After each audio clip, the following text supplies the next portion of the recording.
Hello students, अस्सलाम वालेकुम। C plus plus के थर्ड लेक्चर में आपको खुशामदीद कहता हूँ।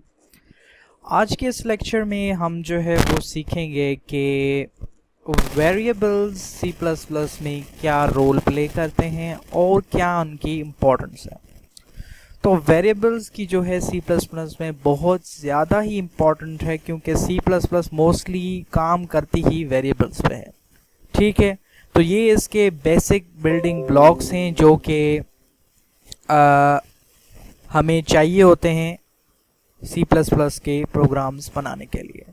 तो मैं आपको सबसे पहली चीज़ बताना चाहूँगा कि हम वेरिएबल को जो है वो डिफ़ाइन किस तरह से करते हैं। ठीक है, तो अब हम जो है वेरिएबल डिफ़ाइन करने के लिए सबसे पहले हमें वेरिएबल की जो है वो टाइप चाहिए होती है।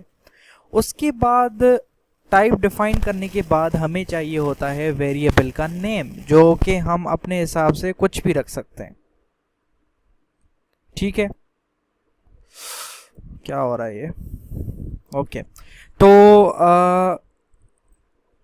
टाइप डिफाइन कर ली हमने वेरिएबल की, नेम डिफाइन कर लिया हमने।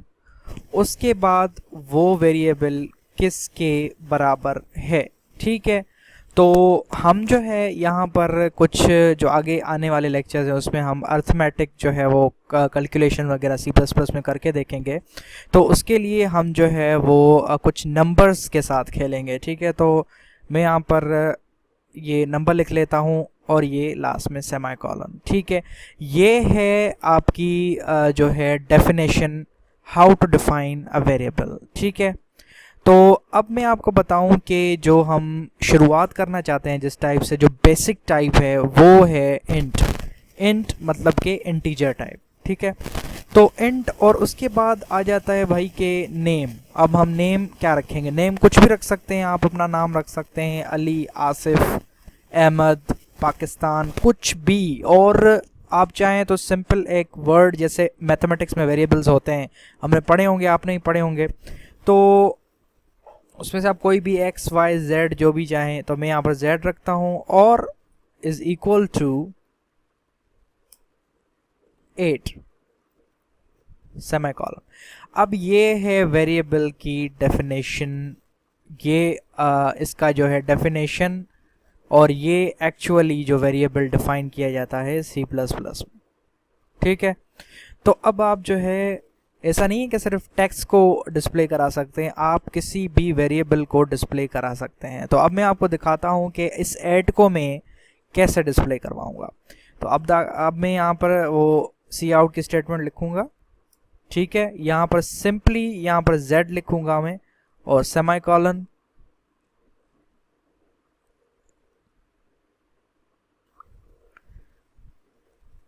ठीक है, तो ये हमने जो डेफिनेशन यहाँ पर लिखी थी, तो इसको आप जो है ना कमेंट आउट कर दें, क्योंकि अगर आपने कमेंट आउट नहीं किया तो आपके पास जो है ना ये एरर आ जाएगा। मैं आपको दिखा देता हूँ, ये देखें। अगर ये, क्योंकि मैंने आपको सिखाने के लिए एक चीज़ लिखी है और आप देखें ये यहाँ पर मैं अगर इसको कंपाइल करता हूँ तो कंपाइल टाइम पे मेरे पास एरर आ जाएगा।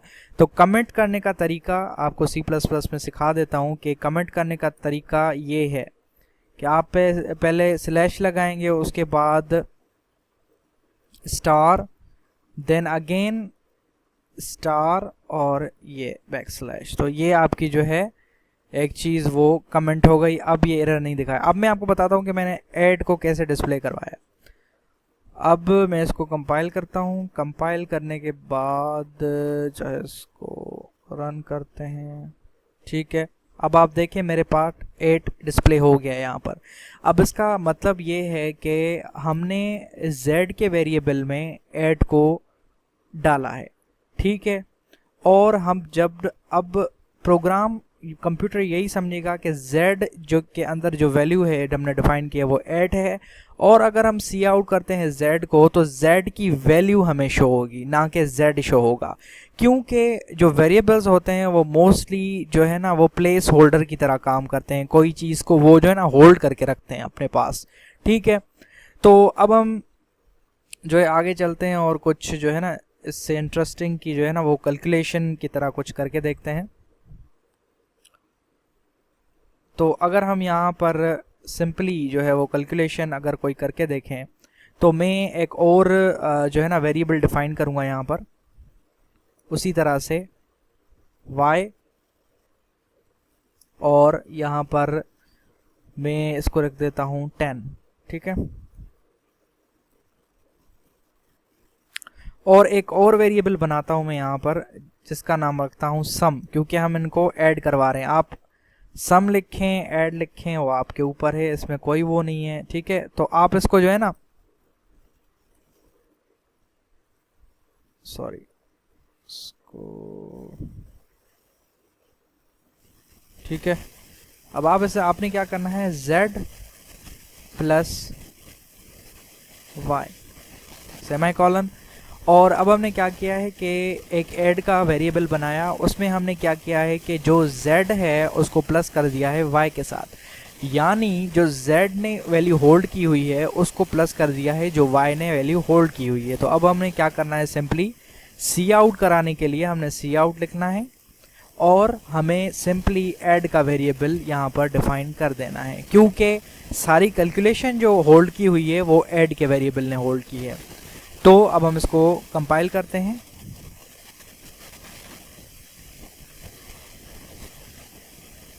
ठीक है। और ये देखें, अब आप देखें 8 और 10 को उसने प्लस किया और हमें 18 वैल्यू दे दी है, क्योंकि हमने इसको यहाँ पर एडिशन करवाई है। अब इसी तरह से आप क्या कर सकते हैं कि आप जो है वो इसको जो है सब्सट्रैक्शन भी करवा सकते हैं। यहाँ पर आप सिंपली आपको क्या करना है कि यहाँ माइनस लिख देना है और इसको जो है आपने पहले कंपाइल करना है, फिर इसको रन करना है, ठीक है। कंपाइल,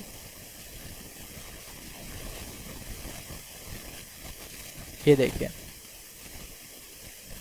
10। अब हमने क्या किया है, 8 में से -10 किया है, तो जाहिर सी बात है हमारे पास -2 आएगा। अगर हम क्या करते हैं कि इसको उल्टा कर लेते हैं, तो फॉर सपोज मैं y में से z को माइनस करता हूँ, मतलब कि 10 में से 8 को माइनस करता हूँ, तो मैं यहाँ पर कंपाइल करूँगा इसे और रन। तो ये देखिए हमारे पास +2 आ जाते हैं, सही है। तो इसी तरह से जो है वो वेरिएबल्स इम्पोर्टेंस रखते हैं, क्योंकि ये वैल्यूज़ को होल्ड करने के लिए काम आते हैं, ठीक है। तो आई थिंक आज का लेक्चर जो है ये वाला आपको लेक्चर नंबर 3 जो है समझ में आ गया होगा, और हमने इसमें सीखा कि वेरिएबल्स जो है वो किस तरह से हम डिफ़ाइन करते हैं और उनकी डेफिनेशन क्या होती है। वेरिएबल जो है किसी भी वैल्यू को होल्ड करने के लिए काम आते हैं और उनकी काफ़ी ज़्यादा टाइप्स होती हैं। फॉर नाउ हम जो है इंटीजर टाइप से स्टार्ट कर रहे हैं, बेसिक से, और इनको सी आउट कैसे किया जा सकता है आपने इसको वो भी देख लिया। तो मिलता हूँ आपके साथ अपने अगले लेक्चर में, तब तक के लिए अल्लाह हाफिज़।